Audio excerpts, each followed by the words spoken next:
In today's video, I'm going to teach you how to delete a table row or column. If you ever need to quickly remove extra data from a table, the fastest and most reliable way is to use the right-click menu. Here's how to do it smoothly and safely. First, click anywhere inside the row or column you want to remove.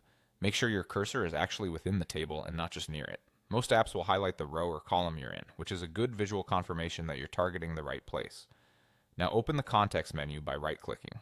If you're on a trackpad, a two-finger click usually opens the same menu, and if your device doesn't have a right click, holding a modifier key while clicking can also bring it up. The key is to open the context menu while your cursor is inside the row or column you intend to delete. In the menu that appears, look for the option labeled Delete. Click it and you'll see choices that specifically control what gets removed. Select Delete Column if you want to remove the entire column your cursor is in, or select Delete Rows if you want to remove the entire row you're in. Choose carefully here. Deleting a row removes every cell across that horizontal line, and deleting a column removes every cell down that vertical line.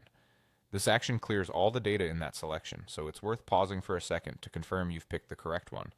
Once you confirm, the table will immediately adjust itself. When you delete a row, everything below it shifts up to fill the gap. When you delete a column, everything to the right shifts left.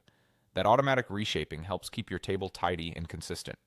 If you highlighted more than one row or column before opening the menu, the option will typically read Delete Rows or Delete Columns, and it will remove all selected lines at once. If you only clicked a single cell, it will affect just the row or column containing that cell.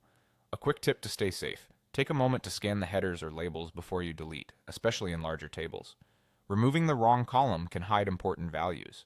If you make a mistake, use your undo command right away to restore the data, then try again.